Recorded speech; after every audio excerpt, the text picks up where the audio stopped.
দেখো রে নয়ন মেলে জগতের বাহার, জগতের বাহার। ওটো টো টো টো, সকাল হয়ে গেছে, স্কুল যাওয়ার সময় হয়ে গেছে। ভালো বাবু, সোনা বাবু, ওঠো। কারা তোমরা? সিআইডি দের শত্রু আর অপরাধীদের বন্ধু। দেখো দেখো দেখো দেখো দেখো দেখো কেমন করে ছটফট করছে, দেখো খাঁচায় বন্দি সিংহের মতন ছটফট ছটফট ছটফট ছটফট। একবার শুধু শেকলটা খুলে দে, তারপর দেখ তোদের কি অবস্থা করি। না না না না না, আমরা কি মরতে চাই নাকি যে তোমার হাত খুলে দেবো? আরে আমরা তো শুধু এটা বলতে এসেছিলাম যে তোমার সাথে সাথে তোমার পুরো সিআইডি টিমের এবার সর্বনাশ হতে চলেছে।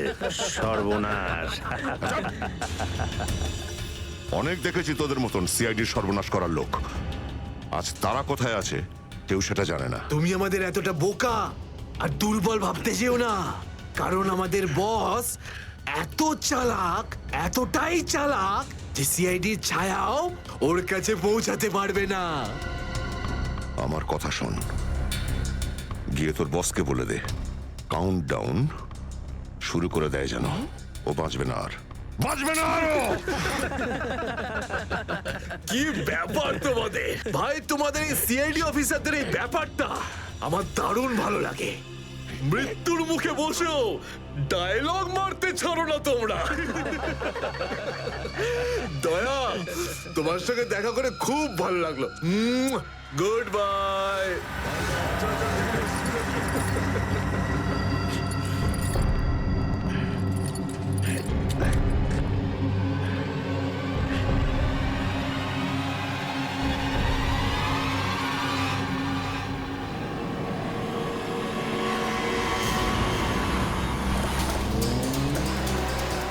সেদিন দেখা হয়েছিল গানটার শুটিং এই স্টুডিওতেই চলছিল, তাই তো? হ্যাঁ স্যার, এটাই সেটা, বিরাজ স্টুডিও।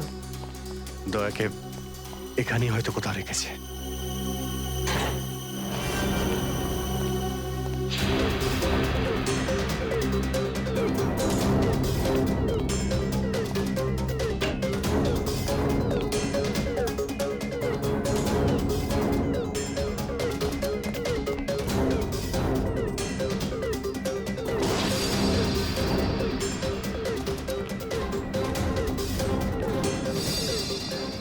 এত রক্ত? তার মানে স্যার, দয়া স্যার এখানেই ছিলেন? এই শিকল দিয়ে বেঁধে রেখেছিল আমার বন্ধু দয়াকে। একবার যদি আমি এদের পাই না। স্যার, এই চায়ের কাপটা পেলাম, চা এখনো গরম রয়েছে। যা গরম আছে তার মানে হলো ওরা এখান থেকে বেশি দূর যায়নি।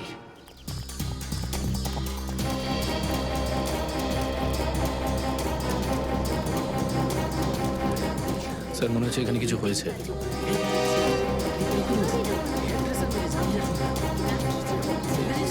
সরে যান, সরে যান প্লিজ, সরে যান, সাইড দিন। আমরা সিআইডি থেকে এসেছি। স্যার দেখুন না, কেউ ঋতুকে খুন করে ফেলেছে। কি করে হলো এইসব? বলতে পারবো না স্যার, আমরা সবাই শুটিং এ ব্যস্ত ছিলাম তো হঠাৎ গুলি চালাবার আওয়াজ পেলাম, আর এখানে এসে দেখলাম এই মরে আছে। কতক্ষণ আগে চলেছিল গুলি? স্যার এই ধরুন আধ ঘন্টা আগে। স্যার আমরা লোকাল পুলিশকেও ইনফর্ম করে দিয়েছি স্যার। ঠিক আছে, আপনারা একটু এখান থেকে পিছিয়ে যান একটু।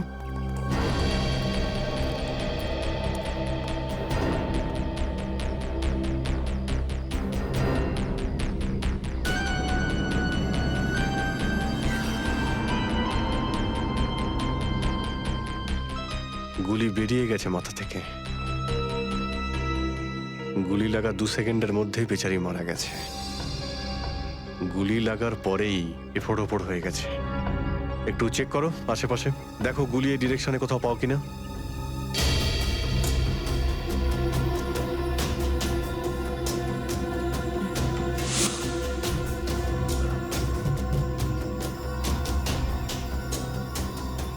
এই বিচারি এইভাবে এখানে বসেছিল, পিছন থেকে কেউ গুলি করলো আর এইভাবে উল্টে পড়ে যায়। আর এই আঘাত, এটা আবার কি ব্যাপার?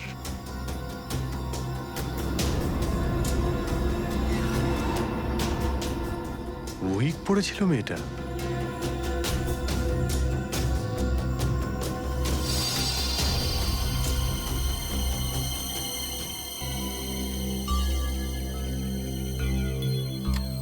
স্যার, হ্যাঁ পুরবি, গুলি পেয়ে গেছি। রাইফেলের গুলি মনে হচ্ছে। রেখে দাও এটাকে। আচ্ছা, কি উইক পড়তো? একদমই না স্যার, ও আসলে আমার হেয়ার ড্রেসার ছিল, আর আমার উইগস আর সব কিছু ওই রাখতো। যে উইগটা ও পরেছে না, সেটা আমার নেক্সট সিনের জন্য লাগতো। ঋতু আপনার উইক পড়েছিল? হ্যাঁ স্যার। সুশান্ত, বুঝতে পারলে? যখন ঋতুকে গুলি করা হয় তখন খুনি ওর মুখটা দেখেনি, গুলি পিছন থেকে চালিয়েছিল। আর যখন ঋতুর গুলিটা লেগেছিল তখনও ওনার উইক পড়েছিল। মানে গুলিতে ঋতুর নয়, আপনার নাম লেখা ছিল। কি? হ্যাঁ, আপনাকে কেউ মারতে চায়। এই দেখো, 0.33 ক্যালিবারের বুলেট এটা, যেটা দিয়ে ঋতুকে মারা হয়েছে, যেটা শুধুমাত্র স্নাইপার রাইফেল দিয়েই ছোঁড়া যায়। তাহলে সালুকে স্যার, এই ওর মাথাতে দুটো লাল রঙের চিহ্ন কিসে? এই লাল চিহ্ন দুটো এন্ট্রি আর এক্সিট উন্ড। ঋতুর মাথার মধ্যে গুলি এই দিক দিয়ে ঢুকেছে আর এইখান দিয়ে বেরিয়ে গেছে। এই এক্সিট বোন এন্ট্রি বোন থেকে প্রায় হাফ ইঞ্চি নিচে, মানে গুলি উপর থেকে নিচে চালানো হয়েছিল। আগে হ্যাঁ, গুলিটা ঋতুর মাথায় এইখান দিয়ে ঢুকেছিল আর এইখান দিয়ে বেরিয়ে এসে সোজা ভ্যানিটি ভ্যানের ফুটবোর্ডে এসে আটকে গেছে। আর আমাদের ক্যালকুলেশনের হিসেবে গুলিটা চালানো হয়েছে এদিক থেকে, এইভাবে। গুলিটা প্রায় 2-3 তলার ওপর থেকে ছোঁড়া হয়েছে।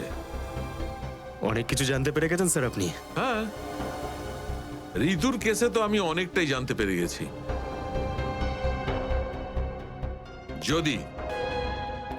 যদি আমি এইটা জানতে পারতাম যে দয়া আর আমার অন্যান্য অফিসারদের মধ্যে কি হয়েছিল, কিন্তু আফসোস, যে লোকটি এই কথাটা বলতে পারতো সে বলতেই চাইছে না। আপনি কি বলতে চাইছেন যে আমি কি বলছি না? মনে থাকলে তো বলবো। আপনি সবসময় আমার বিরুদ্ধে বাজে অভিযোগ করেন। না অভিজিৎ, সালুকে কারোর ওপর কখনো বাজে অভিযোগ করে না। ডক্টর সালুকে প্লিজ, আপনি কি please? Please sir, Saluke sir please, আমরা কি এখন শুধুমাত্র ঋতুর কেসটা নিয়ে কথা বলতে পারি? ঋতুর কেসে আমি যতটা জানতে পেরেছি আমি সবটাই বলে দিয়েছি। ব্যাস, এখন আমার অপেক্ষা শুধুমাত্র একটা প্রমাণের জন্য, যা দিয়ে আমি জানতে পারবো দয়ার সঙ্গে কি ঘটেছিল। That's it. দেখলে, এই জন্য আমি তোমাকে বলেছিলাম যে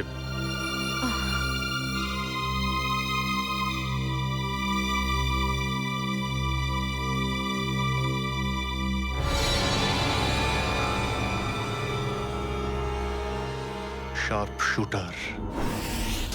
স্যার, আমি বলছি না, শেষ এক সপ্তাহ এখানে কোনো শুটিং হয়নি, তাই এখানে কারো আসার প্রশ্নই ওঠে না। মানে গত এক সপ্তাহ ধরে তুমি ছাড়া এই স্টুডিওতে আর কেউ আসেনি? আগে না স্যার। তার মানে গুলি তুমি চালিয়েছো? আমি গুলি কি করে চালাবো? আমার তো দীপাবলির বাজিতেও ভয় লাগে। তাহলে ভালো করে ভেবে উত্তর দাও। কেউ না কেউ তো গিয়েছিল সেকেন্ড ফ্লোরে। হ্যাঁ স্যার, একজন প্লাম্বার এসেছিল ওই পাইপ ঠিক করতে। সেকেন্ড ফ্লোরে? হ্যাঁ স্যার। নিয়ে চলো সেখানে, চলো।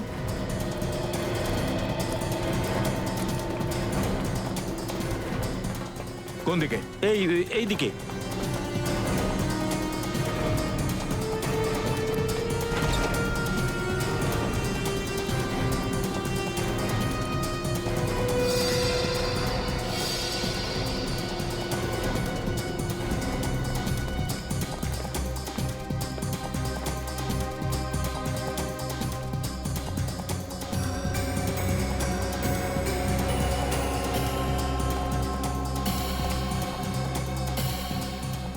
এখান থেকে ঋতু ওখানে ছিল আর শার্প শুটার গুলি সম্ভবত এখান থেকেই চালিয়েছে।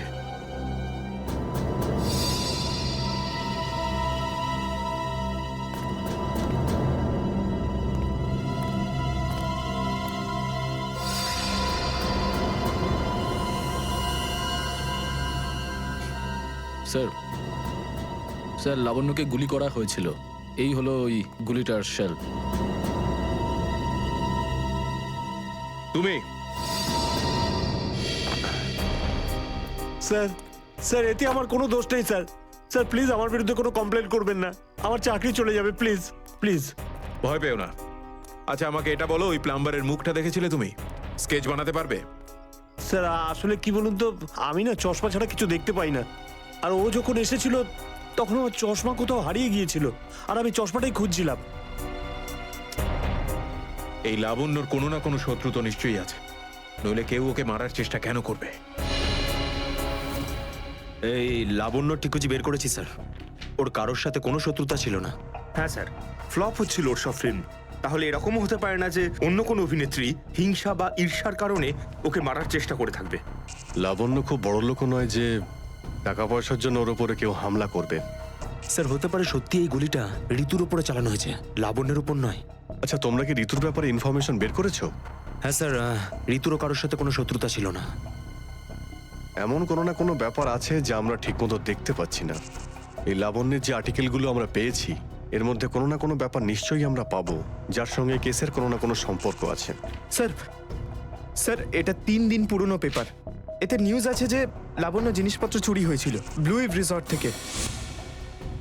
লাবণ্যের জিনিসপত্র চুরি হয়েছিল ব্লু ইভ রিসর্ট থেকে?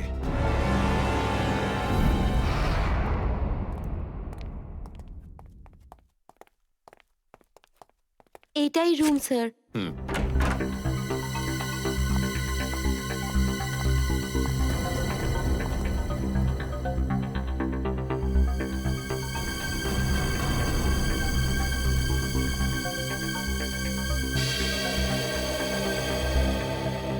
এই ঘর থেকেই আপনার জিনিসপত্র চুরি হয়েছিল? একদমই তাই স্যার, কিন্তু খুব একটা দরকারি জিনিস ছিল না, এই এমনি 1,500-2,000 টাকা আর নকল জুয়েলারি। আর পুলিশ কোনো সূত্র পায়নি এখান থেকে? না স্যার। কিন্তু চোর এখানে আসলো কি করে?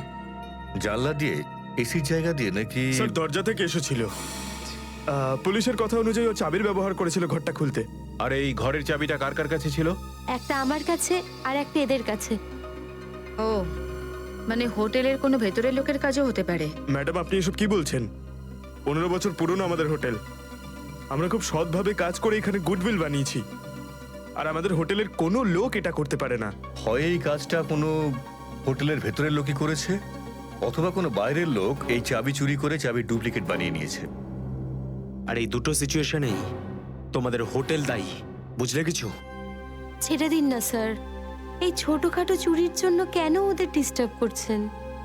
লাবণ্য দেবী, এই জিজ্ঞাসাবাদ আমরা আপনার জিনিসপত্রের জন্য করছি না, বরং এটা তাকে ধরার জন্য করছি যে আপনাকে মারতে চাইছে। কারণ আমাদের মনে হয় যে এই চুরির সম্পর্কের সাথে আপনার উপর প্রাণঘাতী হামলার সাথে থেকে থাকতে পারে। সেই কারণে একটু ঠিক করে মনে করে বলুন, আর কোনো বিশেষ জিনিস বা কোনো দামি জিনিস যেটা চুরি হয়েছে?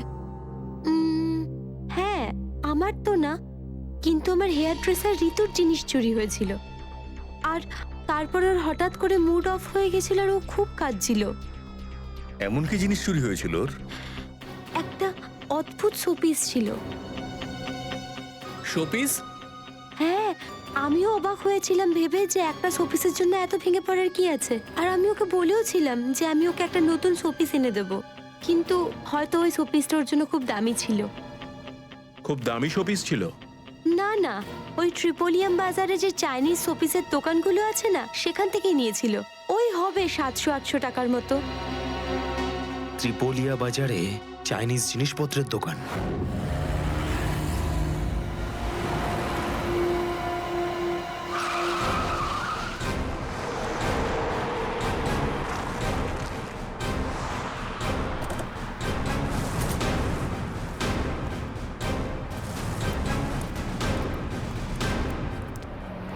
সিআইডি। সিআইডি?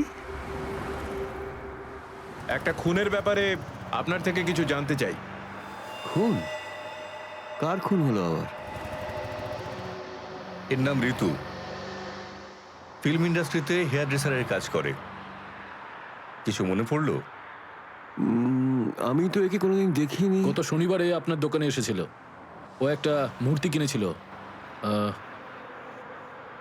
এই অনেকটা এরকম ছিল।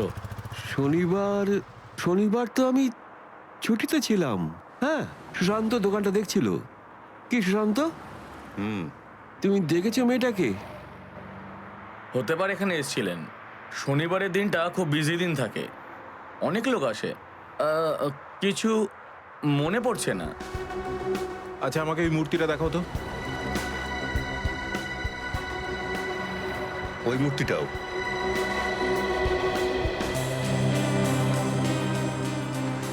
এরকম আর কটা পিস আছে আপনার দোকানে? এই 15-20টা হবে। কি সুশান্ত? হ্যাঁ,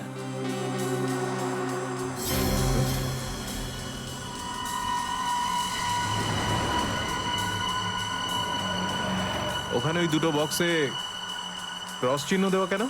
আরে আরে ওটা তো ডিফেক্টিভ পিস। এগুলো ফ্যাক্টরিতে রিটার্ন যাবে, আপনার কোনো কাজে আসবে না। সেটা এক্ষুনি জানতে পারা যাবে। দেখাও ওটাকে। দেখাও।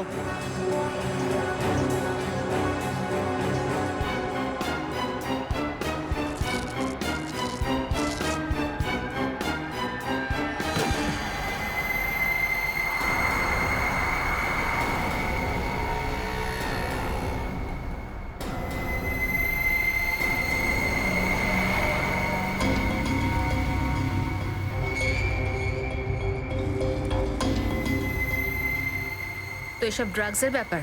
ঋতুকেও এরকমই সব পিস বেঁচেছিলে? সুশান্ত, তুমি আমার দোকানে থেকে ড্রাগসের কারবার করতে? এবার বন্ধ করো এই নাটকটা।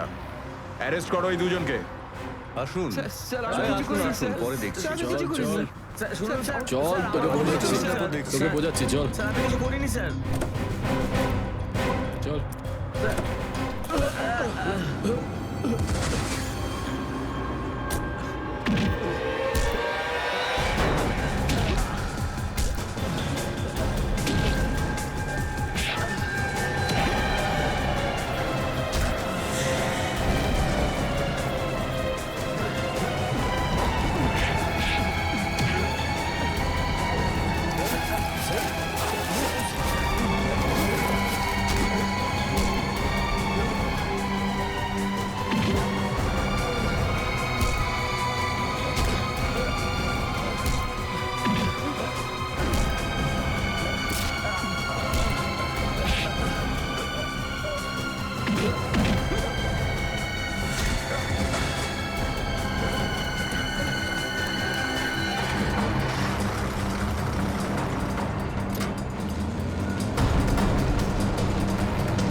সুশান্ত, কে করলো এটা? বলো সুশান্ত, উত্তর দাও। হ্যাঁ বলো, বলো সুশান্ত, কে করলো এটা? সুশান্ত,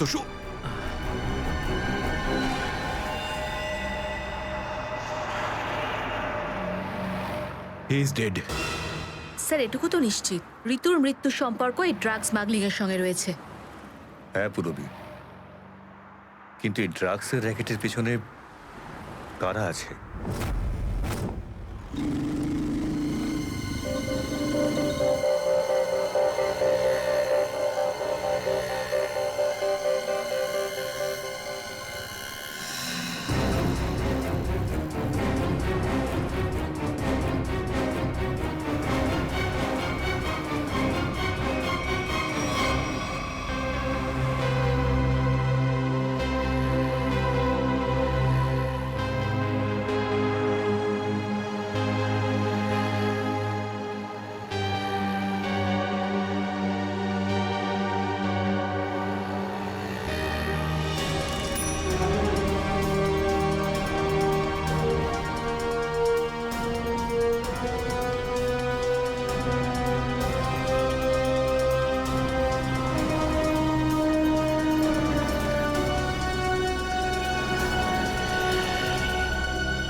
কি ব্যাপার স্যার, এত আর্জেন্ট ডাকলেন? জয়, তোমার জীবনে ঝুঁকি আছে। তোমাদের মতন অফিসারদের ব্যাপারে ওরা জেনে গেছে, আর ওরা একের পর এক মেরে ফেলছে। এটা কি করে হতে পারে স্যার? আমাদের ব্যাপারে কে কাকে কি বলবে? সেই তো, সেটাই তো বুঝে উঠতে পারছি না। সেটারই তো খোঁজ নিতে হবে। তুমি একটা কাজ করো, এটার মধ্যে ভোপাল যাওয়ার টিকিট আর 10,000 টাকা রয়েছে। তাড়াতাড়ি এখান থেকে চলে যাও।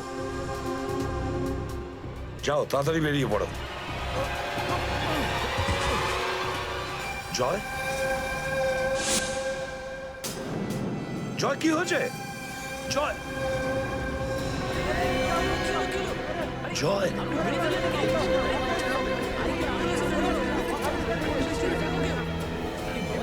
মাই গড,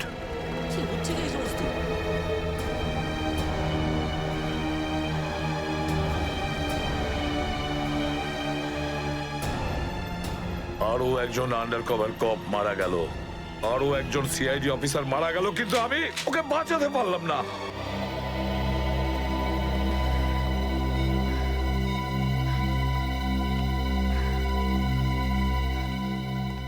দয়া স্যারের ফোনটা কেন লাগছে না?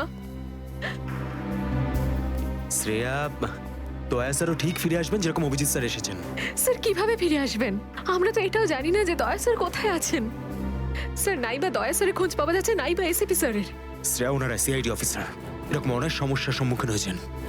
যেখানেই থাকুক না কেন নিশ্চয়ই ভালো থাকবেন ওনারা। স্যার, আপনি এমনটা কিভাবে বলতে পারেন? আপনি রক্ত দেখেছিলেন তো? কতটা রক্ত পড়েছিল বলুন তো ওখানে? আর ওই গুলিটা, যে গুলিটা দয়া স্যারের শরীর থেকে বেরিয়েছিল। হ্যাঁ শ্রেয়া, আমি সবকিছু দেখেছি, কিন্তু তার মানে এটা তো নয় যে সিআইডি অফিসাররা মারা যান না। স্যার, হ্যাঁ স্যার, আপনি ঠিক আছেন তো? স্যার, কাল থেকে আপনাকে ফোনে পাচ্ছিলাম না। হ্যাঁ, আমি একটা জরুরি কাজে ব্যস্ত ছিলাম। এমন একটা টপ সিক্রেট কাজ ছিল, কাউকে বলতে পারিনি, এমনকি তোমাদেরও নয়। স্যার, কি স্যার, দয়া স্যারের কোনো খোঁজ পাওয়া যাচ্ছে না। দয়া স্যারের কোনো খোঁজ পাচ্ছ না মানে? স্যার, দয়া স্যার নিখোঁজ। কিন্তু গেল কোথায় ও? জানি না স্যার, ওনার ফোনটাও লাগছে না। আর ওনার গায়ে গুলিও লেগেছে। দয়ার গায়ে গুলি লেগেছে? এক মিনিট, এই ব্যাপারটা তোমরা জানলে কি করে?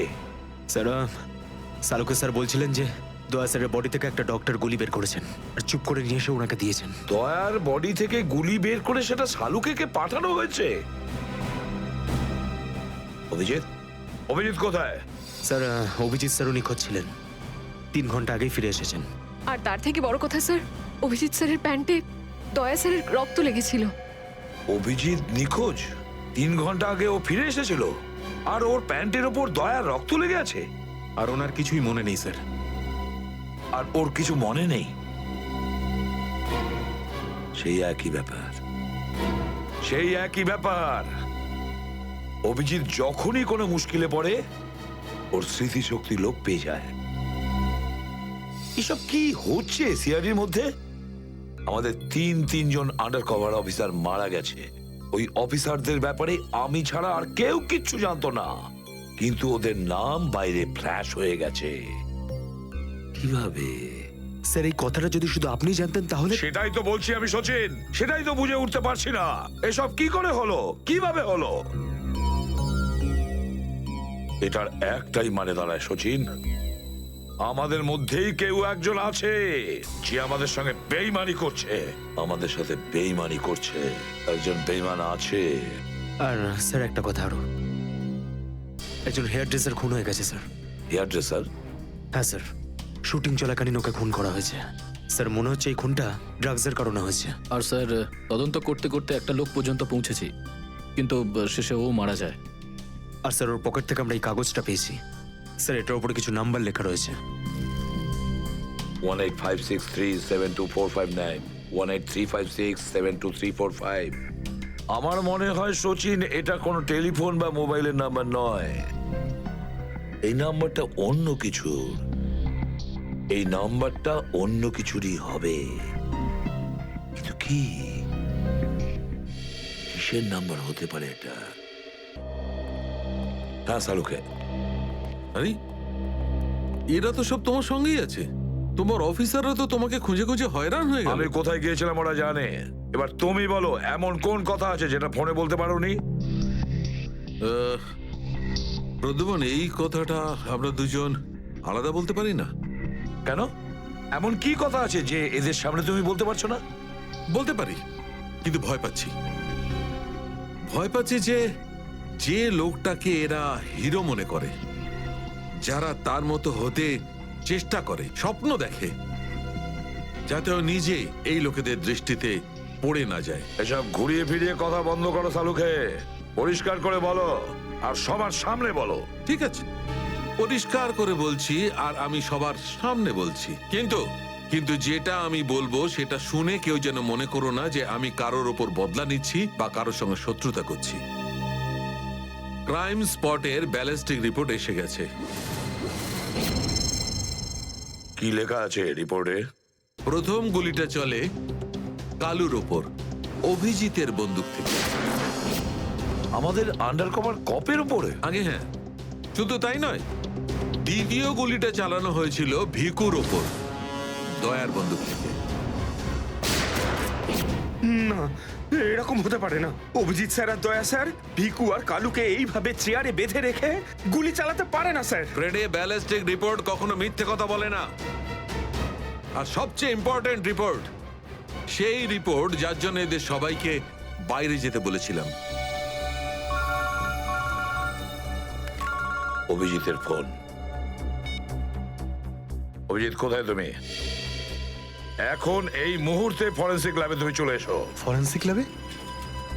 কেন স্যার, কি হয়েছে? অভিজিৎ, তুমি কাল্লুকে গুলি চালিয়েছো? কাল্লুকে গুলি আমি? আর স্যার, ওকে আমি কেন গুলি করতে যাব?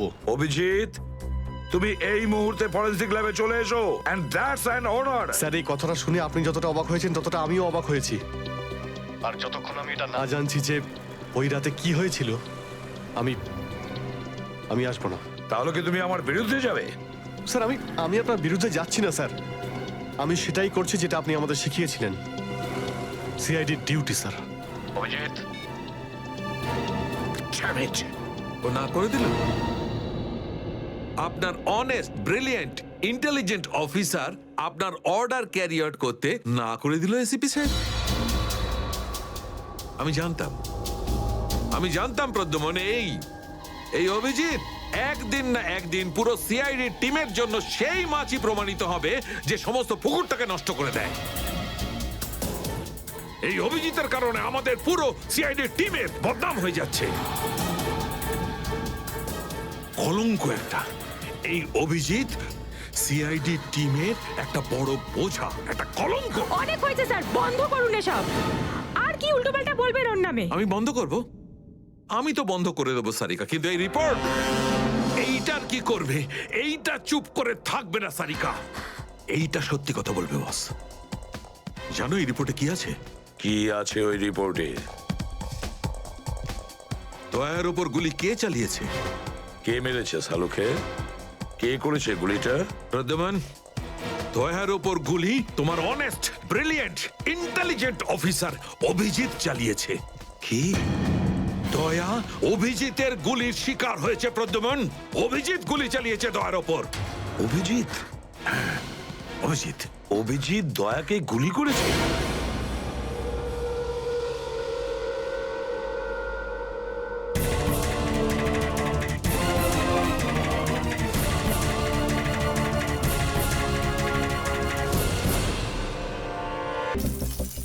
অপারেশন ডেভিঙ্গোর একটা বিশেষ ভূমিকা আছে।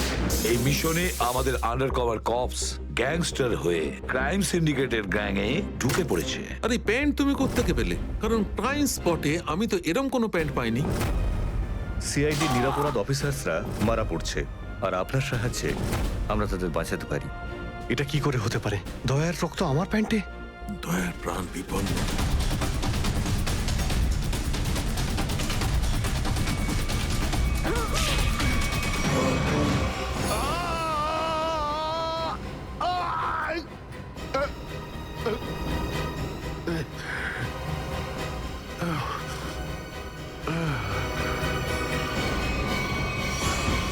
স্যার, শহরে যত টোল প্লাজা রয়েছে সব জায়গায় খোঁজ নিয়েছি। না তো এসিপি স্যারের খোঁজ পেয়েছি আর না তো দয়া স্যারের। এসিপির খবর তো পাওয়া যায়নি, কিন্তু দয়ার খবর পাওয়া গেছে। জানতে পারা গেছে কোথায় ও? আগে কয়েকটা গুন্ডা ওকে উঠিয়ে নিয়ে কোথাও একটা বন্দি করে রেখেছে। ওর অবস্থা ভীষণই খারাপ। ইনি ডক্টর প্রমোদ। নমস্কার। গুন্ডারা জোর করে তুলে নিয়ে গেছিল। অ্যাকচুয়ালি দয়ার পিঠে গুলি লেগেছিল, যেটা গুন্ডারা এনাকে দিয়ে বার করিয়েছে। কে? দয়া স্যারের গুলি লেগেছে? হ্যাঁ। এখন দয়া কেমন আছে? ও বিপদ মুক্ত তো? কিছু বলতে পারবো না। আমি তো গুলিটা তো বের করেছি, কিন্তু ওখানকার পরিবেশ যেরকম কোনো রোগীর জন্য একদমই ভালো না। আপনার তো কিছু নিশ্চয়ই মনে আছে ডাক্তারবাবু। কোথায় গুন্ডাদের এই আটাটা? ওরা আমার চোখ দুটো বেঁধে দিয়েছিল, তাই আমি বলতে পারবো না কোথায় আছে। ওখানে গিয়ে তো কাপড় খুলে দিয়েছিল। ওখানে ওদের নিশ্চয়ই দেখেছেন। ওদের মুখটা মনে আছে আপনার? হ্যাঁ, দেখলে চিনতে পারবো। Very good. পঙ্কজ, স্কেচ আর্টিস্টকে ডাকো এক্ষুনি।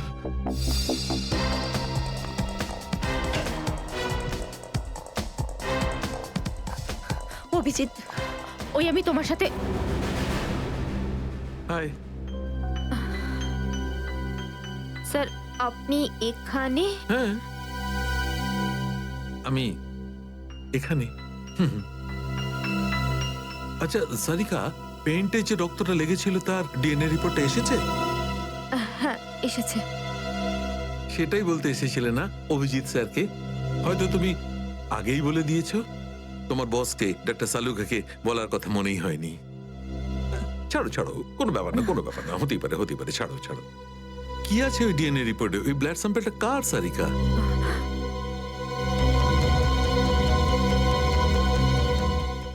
দয়া স্যারের। দয়ার? দয়ার? আচ্ছা, ওই প্যান্ট যার উপর এই রক্তটা লেগেছিল, ওই সেই প্যান্টটা কার?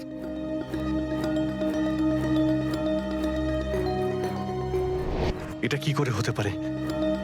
দয়ার রক্ত আমার প্যান্টে? অভিজিতের। এত দূর যখন চলেই এসেছো, তোমাকে কি এমনি এমনি চলে যেতে দেবো আমি? বারে বা, দেখেই বলে গঙ্গা জলে গঙ্গা পুজো করা। কেতন, খুব জল তেষ্টা পেয়েছে, ডাবের জল খাই না, চলো না। দাঁড়া আসছি। কেতন, আরে না না না, কেন? ছাড়ো। চলো না প্লিজ। কেতন, কেতন। বাকি শপিং না অন্য কোনো দিন করো, চলো বাড়ি যাই। না না, আমি এখনই শপিং করবো, অন্যদিন কেন? আরে বোঝার চেষ্টা করো না, আমার শরীর খারাপ। প্লিজ প্লিজ না, বোঝার না, চেষ্টা এক্ষুনি। করো। আমি বলছি প্লিজ না, এক্ষুনি। কথা শোনো আমার। কেতন, কোথায় ছিলে তুমি কেতন? কে এটা? আমি কি করে জানবো? আমি চিনি না এনাকে। তুমি আমাকে চেনো না? নিজের সিমিকে চিনতে পারছো না কেতন? দেখুন দিদি, আপনি কিছু একটা ভুল করছেন। উনি কেতন নয়, উনি আমার স্বামী জয়। আমি আমার স্বামীকে চিনতে একটুও ভুল করিনি। এ আমার কেতনই। হয়তো আপনার স্বামীকেও ঠিক আমার মতনই দেখতে। আমার নাম তো জয়, জয় ধনকিশোর। এই দেখুন আমার ড্রাইভিং লাইসেন্স। তোমরা পুলিশরা এই ডুপ্লিকেট ড্রাইভিং লাইসেন্স ইজিলি বানাতে পারো, আমি সব জানি। কিন্তু তুমি এরকম কেন করছো? পুলিশ? দিদি, উনি পুলিশে চাকরি করেন না, উনি তো একজন মার্কেটিং ম্যানেজার। ইনি মার্কেটিং ম্যানেজার নন, আমার স্বামী একজন পুলিশ অফিসার।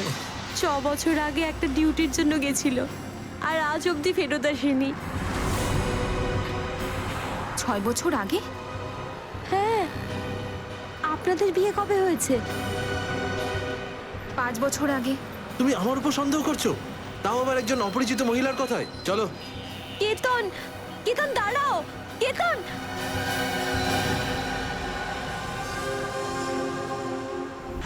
অভিজিতের প্যান্টের উপর দয়ার রক্ত।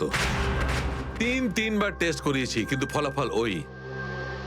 আর সেই কারণে তুমি প্যান্টটা চুপচাপ সারিকাকে দিয়ে দিয়েছিলে, কারণ তুমি জানতে ওই প্যান্টে দয়ার রক্ত লেগে আছে। যদি আমি জানতাম যে আমার প্যান্টে দয়ার রক্ত লেগে আছে, তাহলে সেটা আমি টেস্ট করার জন্য কেন দেব?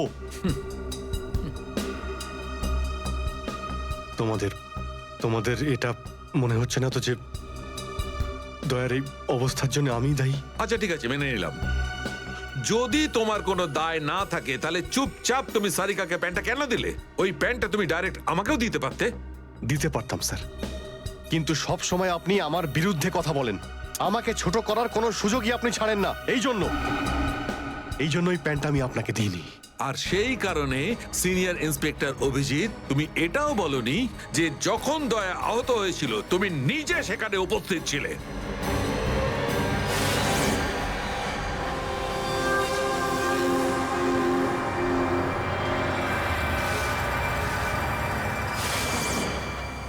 বলে দিতাম, যদি আমার মনে থাকতো।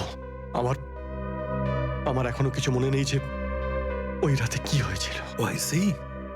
আপনার মনেই নেই যে ওই রাতে কি হয়েছিল?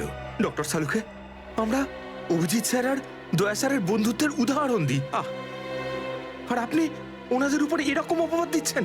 হ্যাঁ স্যার, অভিজিৎ স্যার নিজের জীবন দিয়ে দেবেন, কিন্তু দয়া স্যারের ওপর একটা আঁচল লাগতে দেবেন না। ও আচ্ছা, চলো ঠিক আছে, মেনে নিচ্ছি। আমি আমার সমস্ত কথা ফিরিয়ে নিচ্ছি। I am sorry. আমি মেনে নিচ্ছি যে দয়া আজকে যে অবস্থায় আছে তার দায় অভিজিতের নয়, কিন্তু এই কথাটা আমি কিছুতেই মানবো না যে দয়া যখন আহত হয়েছিল তখন অভিজিৎ ওখানে ছিল আর ওর কিছুই মনে নেই। কিছু একটা ঘটনা অভিজিতের মাথায় নিশ্চয়ই ঢুকে গেছে, কিছু তো আছে। ইটস ইম্পসিবল, কিচ্ছু মনে নেই। ডক্টর সালুখে, আপনি আমার কাটা ঘায়ে আর নুন ছেটাবেন না। আপনি খুব ভালো মতোই জানেন যে আমার স্মৃতিশক্তি। জানি অভিজিৎ, আমাকে মনে করিয়ে দেওয়ার চেষ্টা করো না। আমি ভালো করে জানি অভিজিৎ, যখন যখন সিনিয়র ইন্সপেক্টর অভিজিৎ কোনো প্রবলেমের মধ্যে পড়ে তখন ওর কাছে একটা মস্ত বড় হাতিয়ার আছে, ওর স্মৃতিশক্তি। প্লিজ সালুকে স্যার, আপনি অভিজিতের integrity hold on doctor Sarika. ইন্টিগ্রিটির পার্ট তুমি আমাকে পড়াতে এসো না। তুমি সিআইডির সবচেয়ে বড় নিয়ম ভেঙেছো, আমাদের কাছ থেকে এইরকম একটা বড় প্রমাণ লুকানোর। আন্ডারস্ট্যান্ড? ইন্টিগ্রিটি। স্যার, ওই দিন রাতের এমন কোনো কথা যেটা আপনার মনে আছে? যাই হোক,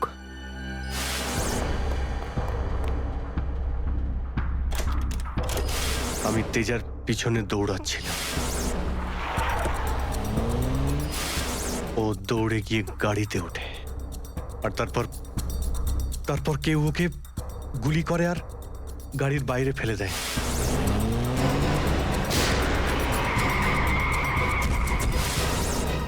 যখন আমি দৌড়ে গিয়ে তেজার লাশের কাছে যাই তখন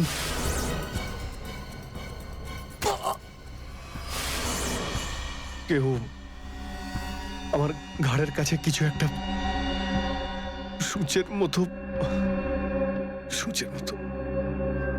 তারপর আমি অজ্ঞান হয়ে যাই।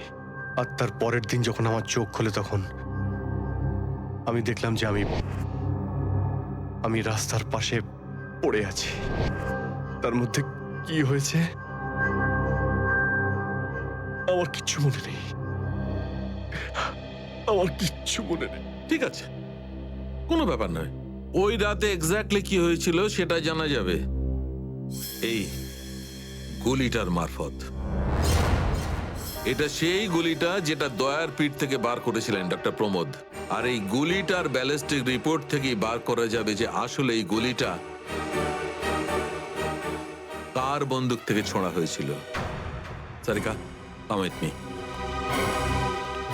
ডক্টর প্রমোদ, এক মিনিট। আপনি স্কেচ বানাতে হেল্প করবেন আর আমি আপনাকে কয়েকটা প্রশ্ন করতে চাই। হ্যাঁ, জিজ্ঞাসা করুন। ডক্টর প্রমোদ, আপনাকে ওই গুন্ডারা কোথা থেকে কিডন্যাপ করেছিল? প্রতাপনগর থেকে। আর তারপর আপনার চোখে কাপড় বেঁধে দেয়? আগে ওর পরে গাড়িতে বসে ওদের আড্ডায় নিয়ে যায়। আড্ডায়? আচ্ছা, আড্ডাতে পৌঁছাতে আপনার কতক্ষণ লেগেছিল মনে আছে? 40-45 মিনিট। 40-45 মিনিট? এটা ঠিক কটার সময়? রাত তখন এই 10:30টার মতন। রাত 10:30টা? ওই সময় তো প্রতাপনগরে খুব একটা ট্রাফিক থাকে না, রাস্তা ফাঁকাও থাকে। শ্রেয়া, শহরের ম্যাপটা নিয়ে এসো আর সেই সব জায়গা লিস্ট বানাও যেখানে প্রতাপনগর থেকে যেতে 45 মিনিট সময় লাগে। শ্রেয়া, কি হলো? শহরের ম্যাপটা নিয়ে এসো তাড়াতাড়ি। সরি স্যার, আমার শরীরটা ভালো লাগছে না, এক্সকিউজ মি।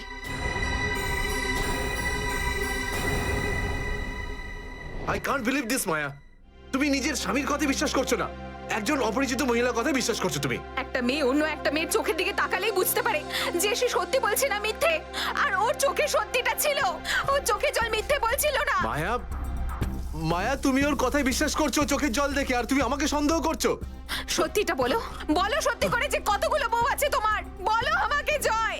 আরে আমি তো একটা সামলাতে পারছি না, আবার অন্য কোথায় আনবো? সে তো তোমার কপাল ভালো যে মার্কেটে আজ তোমার সত্যিটা জানতে পারলাম, না হলে সারা জীবন আমি এটাই ভেবে যেতাম যে তুমি আমাকে ভালোবাসো। হ্যাঁ মায়া, এটা সত্যি যে আমি শুধুমাত্র তোমাকেই ভালোবাসি মায়া। তাহলে বলছো না কেন নিজের ব্যাপারে সত্যিটা? নিজের অতীতের ব্যাপারে কেন বলো না আমাকে কিছু? মায়া তুমি তো সব জানো আমার সম্পর্কে, যে আমার কেউ নেই কোনোদিন, আর তুমি ছাড়া আমার কে আছে বলো? আর তোমার কাজ? তুমি পুলিশে আছো নাকি মার্কেটিং ম্যানেজার? মার্কেটিং মায়া, সব মিথ্যে। আমি তোমার অফিসে যেতে চাই। আমি কিছু জানি না, আমি তোমার অফিসে যেতে চাই। ঠিক আছে অফিস যেতে চাও? আমি সামনের সপ্তাহে তোমাকে আমার অফিসে নিয়ে যাব, খুশি? কেন পরের সপ্তাহে কেন? হ্যাঁ কালকে কেন নয়? হ্যাঁ বরং আমি তো বলবো যে কাল নয় আজ, আজই যেতে চাই আমি তোমার মায়া অফিসে। মায়া মায়া, সন্দেহের একটা লিমিট থাকে মায়া।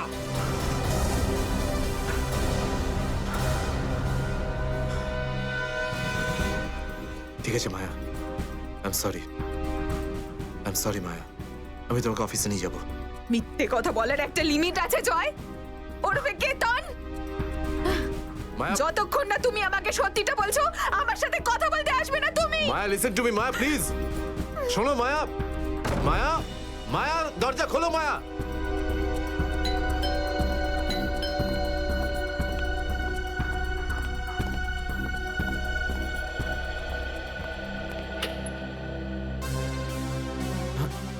আপনি?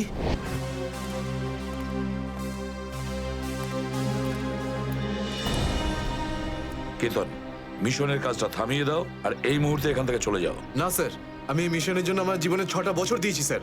স্যার প্লিজ স্যার, আপনি মিশনটা আটকাতে পারেন না স্যার। আমি এই মিশনটা কমপ্লিট করা খুব তুমি কাছাকাছি। বুঝতে পারছো না কেন কেতন? তোমার জীবন কতটা বিপন্ন তুমি জানো?